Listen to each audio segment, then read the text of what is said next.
विद्यार्थी मित्रांनो, बृहन्मुंबई महानगरपालिका ऑनलाईन व्हर्च्युअल क्लासरूममध्ये आपले सर्वांचे स्वागत आहे. मी आपली शिक्षिका सय्यद सादिया अब्रार अली. चला तर मग आपण पाठाला सुरुवात करूया. बिस्मिल्लाहिर्रहमानिर्रहीम. शुरू अल्लाह के पाक नाम से जो बड़ा मेहरबान निहायत रहम वाला है. विद्यार्थी मित्रांनो, आतापर्यंत तुम्ही वेगवेगळ्या गोष्टी ऐकल्या व वाचल्या असतील. चित्रात आपणास गावातील लोक एकत्र बसलेले दिसत आहेत. आज आपण एका गावात राहणाऱ्या 2 शेतकऱ्यांची गोष्ट वाचणार आहोत. मराठी सुगम भारती या पाठ्यपुस्तकातील पाठ क्रमांक 11 वाईटातून चांगले. लेखक आहेत सुभाषचंद्र वैष्णव आणि मी आपली शिक्षिका सय्यद सादिया अब्रार अली.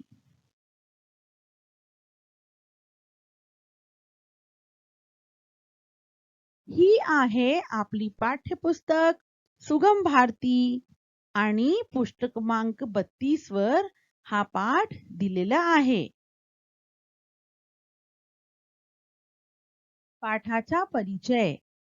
एका गावात 2 शेतकरी होते, भाऊराव आणि बाबाराव. भाऊराव चांगल्या स्वभावाचा तर बाबाराव वाईट स्वभावाचा होता. भाऊरावांनी आपल्या प्रेमळ व आपुलकीच्या वागण्याने बाबारावाचे मन कसे जिंकले याची बोधप्रद कथा या पाठात दिली आहे. आता आपण पाठाचे प्रकट वाचन सुरू करूया.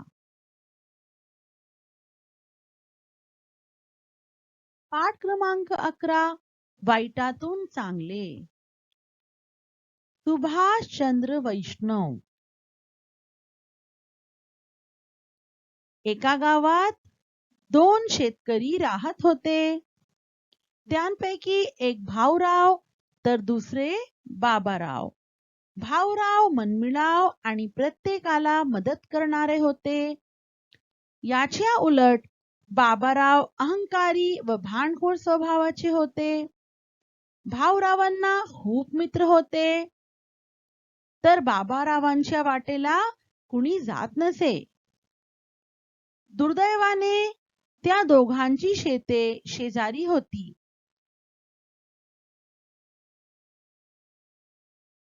गावातले लोक भाऊरावांना म्हणत, बाबा रे, त्या तुझ्या शेजाऱ्यापासून सावध राहा.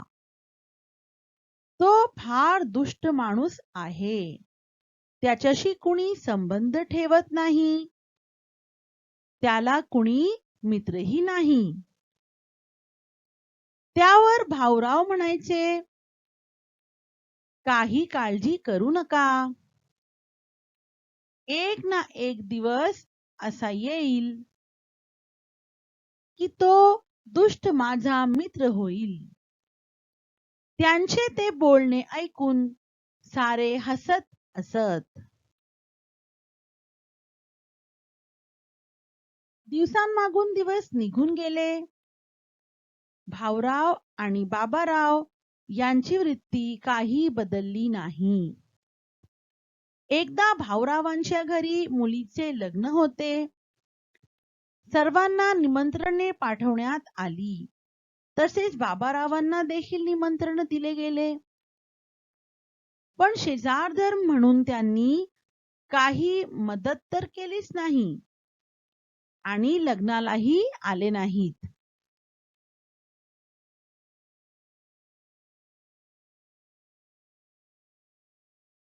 एकदा बाबारावांचा मुलगा फार आजारी पडला. तेव्हा बाबाराव गावाला गेले होते.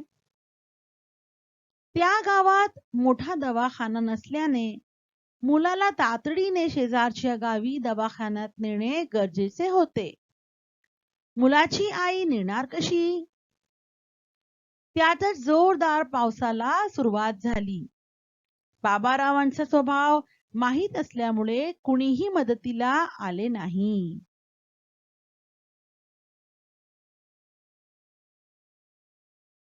भाऊरावांना जेव्हा ही गोष्ट समजली तेव्हा ते पावसातही बैलगाडी घेऊन मदतीला आले. मुलाला तातडीने त्यांनी शहरात नेले. शहरातल्या डॉक्टरांनी मुलावर तातडीने उपचार केले. ते म्हणाले, जर या मुलाला दवाखान्यात आणायला थोडा उशीर झाला असता तर हा मुलगा काही वाचला नसता. हे ऐकून मुलाच्या आईला मोठा धक्का बसला. तिने भाऊरावांचे आभार मानले. गावाहून परत आल्यानंतर जेव्हा बाबारावांना ही घटना समजली तेव्हा ते हादरले. ज्याच्याशी मी वाईट वागलो त्यांनीच आपल्या मुलाचे प्राण वाचवले. ही गोष्ट त्याच्या मनाला लागून गेली. भाऊरावांच्या घरी जाऊन त्यांचे आभार मानले आणि हात जोडून म्हणाले, मी तुमच्याशी फार वाईट वागलो. मला क्षमा करा. त्या दिवसापासून ते सर्वांशी प्रेमाने वागू लागले.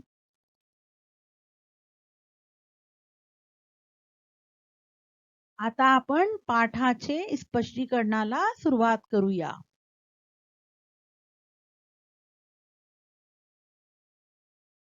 पाठ क्रमांक 11 वाईटातून चांगले. या पाठाचे लेखक आहेत सुभाषचंद्र वैष्णव. तर विद्यार्थी मित्रांनो, एका गावात दोन शेतकरी राहत होते. एकाचे नाव होते भाऊराव आणि दुसरे होते बाबाराव. भाऊराव मनमिळाव आणि प्रत्येकाला मदत करणारे होते.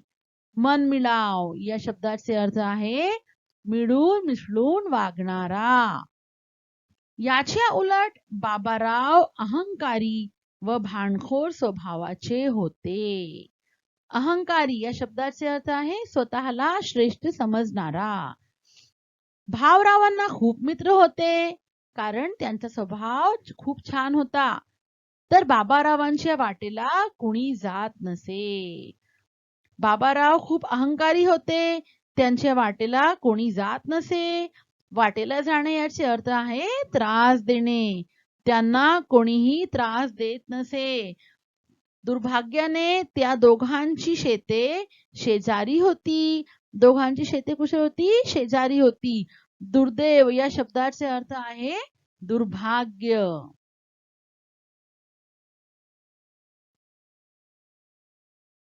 समानार्थी शब्द आहे तिथे. मित्र यासाठी शब्द आहे सखा. विरुद्धार्थी शब्द आहे दुर्दैव, सुदैव. अभी हम उर्दू में देखेंगे इसका तर्जुमा। प्यारे बच्चों, एक गांव में दो किसान रहा करते थे। उनमें से एक भाऊराव और दूसरे बाबाराव। भाऊराव सबसे घुल मिल कर रहते और हर किसी की मदद किया करते। उनके उलट बाबाराव घमंडी और झगड़ालू मिजाज के थे। भाऊराव के बहुत से दोस्त थे। दूसरी जानिब बाबाराव को कोई तकलीफ नहीं देता, कोई उनके करीब न जाता। बदनसीबी से उन दोनों की खेतियां पड़ोस में थीं। गावातले लोक भाऊरावांना म्हणत, बाबा रे, त्या तुझ्या शेजाऱ्यापासून सावध राहा. सावध राहणे या शब्दाचे अर्थ आहे मनाने सतत जागृत राहणे. तो फार दुष्ट माणूस आहे. दुष्ट माणूस आहे म्हणजे वाईट वागणारा माणूस आहे. त्याच्याशी कुणी संबंध ठेवत नाही. संबंध ठेवणे या शब्दाचे अर्थ आहे नाते जोडणे. ओळख ठेवणे. त्याला कुणी मित्रही नाही. त्यावर भाऊराव म्हणायचे, काही काळजी करू नका. म्हणजे गावातल्या लोकांचं ऐकून भाऊराव उत्तर द्यायचे, काही काळजी करू नका. एक ना एक दिवस असा येईल की तो दुष्ट, तो वाईट माणूस माझा मित्र होईल. त्यांचे ते बोलणे ऐकून सारे हसत हसत सर्व हसत बसायचे. इथे विरुद्धार्थी शब्द आहेत सावध, बेसावध. मित्र या शब्दाचा विरुद्धार्थी आहे शत्रु. गांव के लोग भावराव को कहते थे कि बाबा वो तेरे पड़ोसी से मोहतात रहे, वो बहुत बुरा बर्ताव करने वाला शख्स है, उसके साथ कोई ताल्लुक नहीं रखता है, उसका कोई दोस्त भी नहीं है। इस पर भावराव कहते, फिक्र न करें, एक ना एक दिन ऐसा आएगा कि वो बुरा इंसान मेरा दोस्त बन जाएगा। उनकी ये बात सुनकर सब लोग हंसा करते।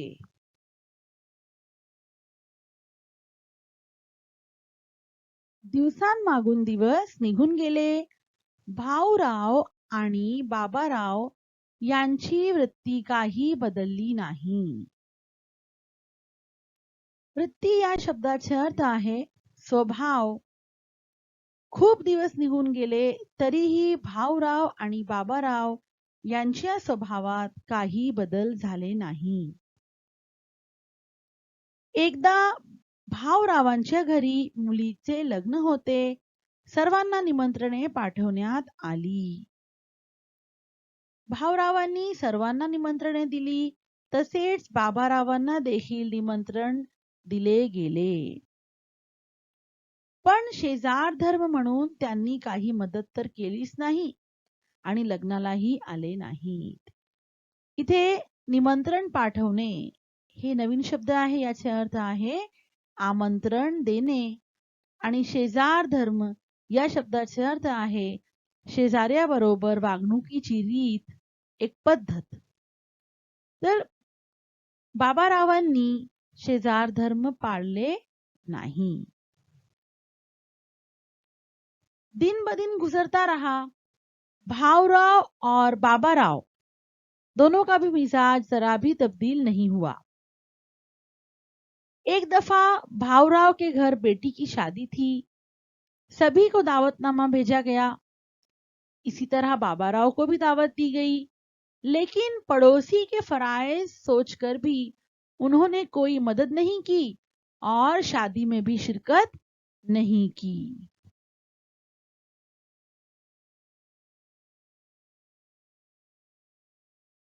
एकदा बाबारावांचा मुलगा फार आजारी पडला. तेव्हा बाबाराव गावाला गेले होते. बाबाराव तेव्हा घरी नव्हते, दुसऱ्या गावाला गेले होते. त्या गावात मोठा दवाखाना नसल्याने मुलाला तातडीने शेजारच्या गावी दवाखान्यात नेणे गरजेचे होते. मुलगा फार आजारी होता आणि त्या गावात मोठा दवाखाना नसल्याने ताबडतोब शेजारच्या गावी दवाखान्यात नेण्याचे होते. मुलाची आई नेणार कशी? त्यातच जोरदार पावसाला सुरुवात झाली. जोरदार पाऊस सुरू झाला. मुलाची आई जोरदार पावसात शेजारच्या गावी दवाखान्यात मुलाला कशी नेणार? शेवटी ती बाई माणूस. बाबारावांचा स्वभाव माहीत असल्यामुळे कुणीही मदतीला आले नाही. बाबाराव अहंकारी होते, भांडखोर होते. त्यांच्या या स्वभावामुळे लोक त्यांना घाबरून लांब राहायचे. कुणीही मदतीला आले नहीं. एक दफा बाबाराव का लड़का शदीद बीमार हुआ. उस वक्त बाबाराव दूसरे गांव गए हुए थे. उस गांव में बड़ा दवाखाना न होने की वजह से लड़के को फौरन पड़ोस के गांव में ले जाना जरूरी था. लड़के की माँ कैसे ले जाती? ऊपर से जोरदार बारिश की शुरुआत हो गई. बाबाराव का मिजाज मालूम होने की वजह से कोई भी मदद के लिए नहीं आया. भाऊरावांना जेव्हा ही गोष्ट समजली तेव्हा ते पावसात ही बैलगाडी घेऊन मदतीला आले. भावरावांना जेव्हा सारे माहीत झाले, ते पावसात बैलगाडी घेऊन मदतीला आले. मुलाला तातडीने त्यांनी शहरात नेले. मुलांना त्यांनी ताबडतोब शहरात नेले. शहरातल्या डॉक्टरांनी मुलावर तातडीने उपचार केले. उपचार करणे या शब्दाचे अर्थ आहे इलाज करणे. ते म्हणाले, जर या मुलाला दवाखान्यात आणायला थोडा उशीर झाला असता तर हा मुलगा काही वाचला नसता. याचे अर्थ आहे, डॉक्टरांनी सांगितले की जर या मुलाला दवाखान्यात आणायला थोडा उशीर झाला असता तर हा मुलगा जिवंत राहिला नसता. हे ऐकून मुलाच्या आईला मोठा धक्का बसला. धक्का बसणे, मनाला हादरा बसणे. तिने भावरावांचे आभार मानले. आभार मानणे, धन्यवाद देणे. मुलाच्या आईने भावरावाला धन्यवाद दिले. इथे विरुद्धार्थी शब्द आहे तातडीने. या शब्दाचा विरुद्धार्थी शब्द आहे सावकाश. भावराव को जब ये बात पता चली तब वो बारिश में बैलगाड़ी लेकर मदद के लिए आ गए. लड़के को फौरन वो शहर ले गए. शहर के डॉक्टरों ने लड़के का फौरन इलाज किया. उन्होंने कहा अगर इस लड़के को दवाखाना लाने के लिए थोड़ी देर हो जाती तो ये लड़का जिंदा न रह पाता. ये सुनकर लड़के की मां को गहरा सदमा पहुंचा. उसने भावराव का शुक्रिया अदा किया. गावाहून परत आल्यानंतर जेव्हा बाबारावांना ही घटना समजली तेव्हा ते हादरले. हादरणे या शब्दाचे अर्थ आहे घाबरणे. त्यांच्या गैरहजेरीत घडलेले सारे समजले. त्यांना खूप दुःख झाले. ते घाबरले. ज्याच्याशी मी वाईट वागलो त्यांनीच आपल्या मुलाचे प्राण वाचवले. हे गोष्ट त्याच्या मनाला लागून गेली. प्राण वाचणे याचे अर्थ आहे जिवंत राहणे. मनाला लागणे याचे अर्थ आहे वाईट वाटणे. त्यांच्या मनाला सर्वात जास्त ही गोष्ट लागून गेली की ज्याच्याशी ते वाईट वागले होते त्यांनीच ते वाईट वागणूक विसरून आपल्या मुलाचे प्राण वाचवले. भावरावांच्या घरी जाऊन त्यांचे आभार मानले. आभार मानणे, धन्यवाद देणे आणि हात जोडून म्हणाले, मी तुमच्याशी फार वाईट वागलो, मला क्षमा करा. क्षमा करणे, माफ करणे. बाबाराव भावरांच्या घरी जाऊन त्यांचे आभार मानून हात जोडून त्यांनी क्षमा मागितली.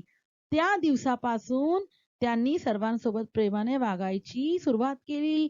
त्या दिवसापासून ते सर्वांशी प्रेमाने वागू लागले.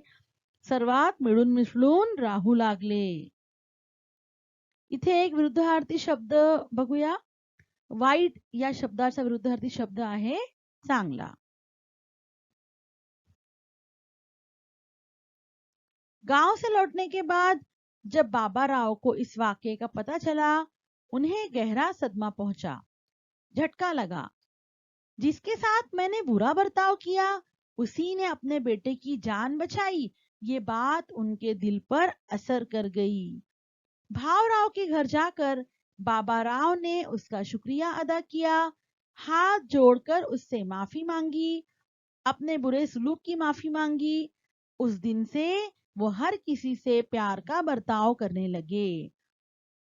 विद्यार्थी मित्रांनो, या कथेतून आपण शिकलो की वाईट गोष्टीतून देखील चांगले मार्ग निघतात.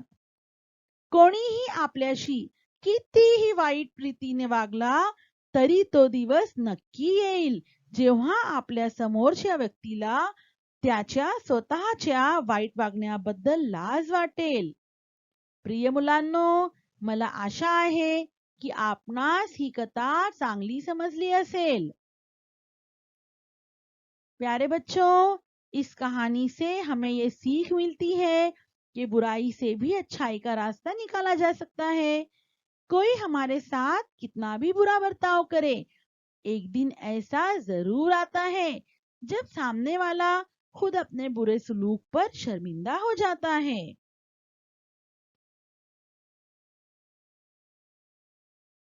विद्यार्थी मित्रांनो, आता या पाठाच्या स्वाध्यायाला सुरुवात करूया. प्रश्न क्रमांक 1. 2-3 वाक्यात उत्तरे लिहा. अ. भाऊरावांचा स्वभाव कसा होता? उत्तर. भाऊरावांचा स्वभाव मनमिळाव होता. ते प्रत्येकाला मदत करणारे होते. आ. बाबारावांचा स्वभाव कसा होता? उत्तर. बाबारावांचा स्वभाव अहंकारी व भांडखोर होता. ते फार दुष्ट होते. त्यांच्याशी कुणी संबंध ठेवत नव्हते.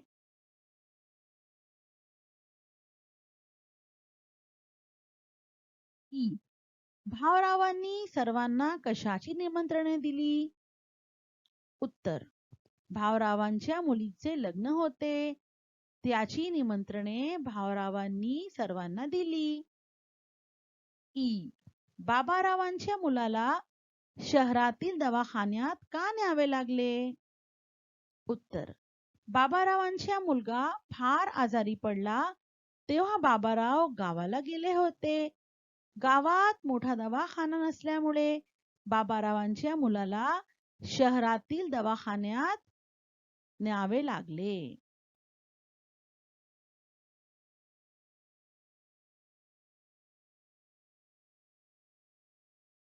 उ. डॉक्टरांनी मुलाबद्दल काय सांगितले? उत्तर. डॉक्टरांनी मुलावर तातडीने उपचार केले. ते म्हणाले की या मुलाला जर दवाखान्यात आणायला थोडा उशीर झाला असता तर हा मुलगा वाचला नसता. उ. बाबारावांनी क्षमा का मागितली? उत्तर.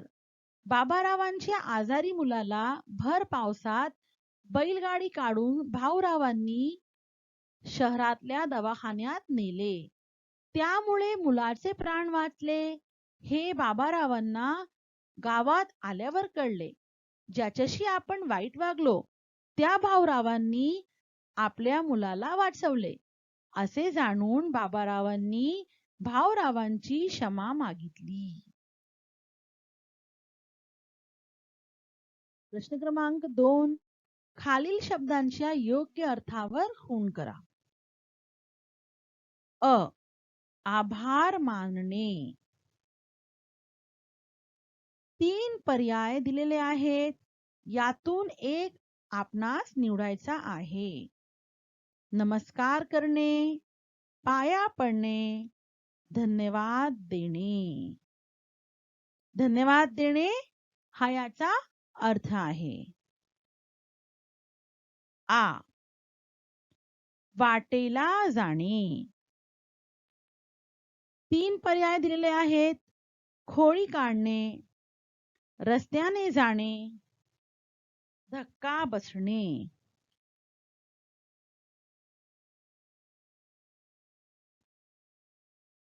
खोडी काढणे हे याचे अर्थ आहे.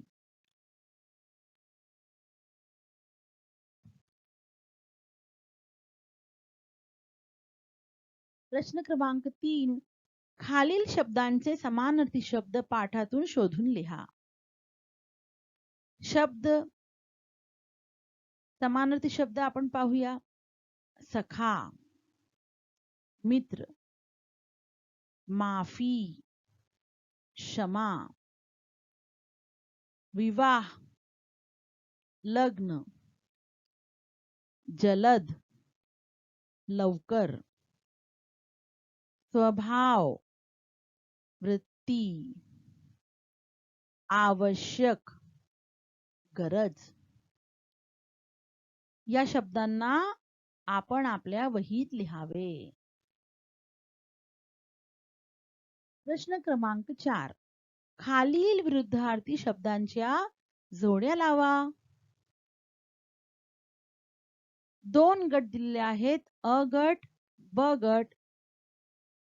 दोन्ही गटात 5-5 शब्द दिलेले आहेत. आपणास याच्या जोड्या लावायच्या आहेत. आता आपण जोड्या लावूया. विरुद्धार्थी शब्द: दुर्दैव, सुदैव, सावध, बेसावध, मित्र,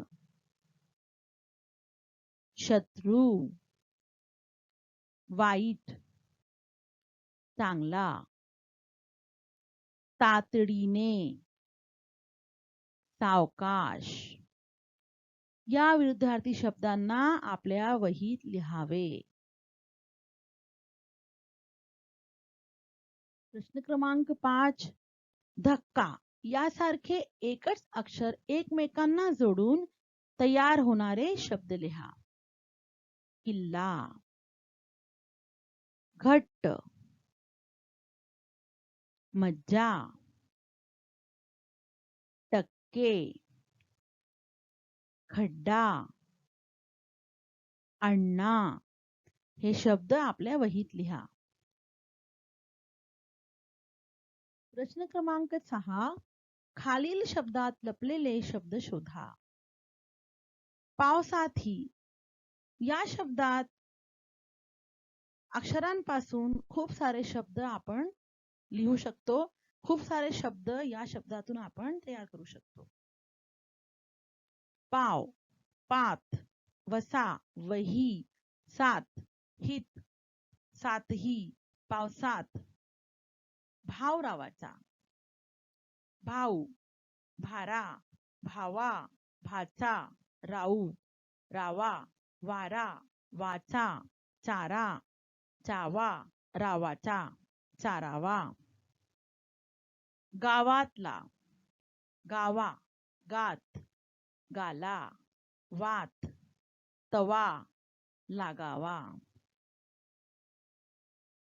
दिवसापासून: दिसा, दीपा, दिन, वसा, वन, वसू, साव, सासू, सान, पाव, पान, सून, नव, नसा, नसू, दिवशी.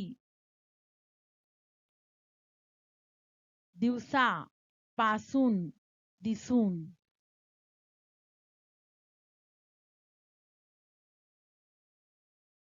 प्रश्न क्रमांक 7. खालील शब्द असेच लिहा. दुर्दैव, दुष्ट, वृत्ती, लग्न, निमंत्रणे, आमंत्रण, शेजार धर्म. स्वभाव, डॉक्टर, प्राण, गोष्ट, सर्वांशी. प्रश्न क्रमांक 8. वाचा व लिहा. नष्ट, खाष्ट, उष्ट, स्पष्ट, पिष्टमय, वितुष्ट, संतुष्ट, इष्ट, अनिष्ट, क्लिष्ट, चेष्टा, महाराष्ट्र, सौराष्ट्र. खेळ खेळूया. कंसातील अक्षरांचा उपयोग करा. काय म्हणतात सांगा. च, ध, अ, शी. मोठ्या बहिणीला म्हणतात. कोणता अक्षर येणार मुलांना इथे? अ. अक्का. मोठ्या बहिणीला काय म्हणतात? अक्का. श्रीखंड यापासून बनवतात. चक्का. श्रीखंड यापासून बनवतात. चक्का. दुसऱ्याला ढकलणे. धक्का. दुसऱ्याला ढकलणे. धक्का. ठसा या शब्दाचा समानार्थी शब्द. शिक्का. ठसा या शब्दाचा समानार्थी शब्द शिक्का. खाली 2 प्रकारचे शब्दसमूह दिलेले आहेत. त्या शब्दसमूहांपैकी कोणत्या शब्दसमूहावरून अर्थ कळतो ते समजून घ्या. शब्दसमूह क्रमांक 1. सलमाने जेवण. शब्दसमूह क्रमांक 2, सलमाने जेवण केले. शब्दसमूहाचा अर्थ कळतो तो शब्द आहे केले. तो जनाची वाट पाहू लागला. इथे शब्दसमूहाचा अर्थ कळतो तो शब्द आहे पाहू लागला. मी चेंडू उडवला. इथे उडवला. दुसऱ्या शब्दसमूहात कोणती क्रिया झाली हे दाखवणारे शब्द दिले आहेत. उदाहरणार्थ केले, पाहू लागला, उडवला. या शब्दांमुळे वाक्यांचा अर्थ कळतो. या शब्दांना क्रियापद म्हणतात. खालील वाक्यातील क्रियापदांना अधोरेखित करा. नंबर 1, सीमा घरात गेली. इथे क्रियापद आहे गेली. ती आईकडे आश्चर्याने पाहतच राहिली. शाळा भरण्याची वेळ झाली होती. आम्ही कसे शाळेत येऊ.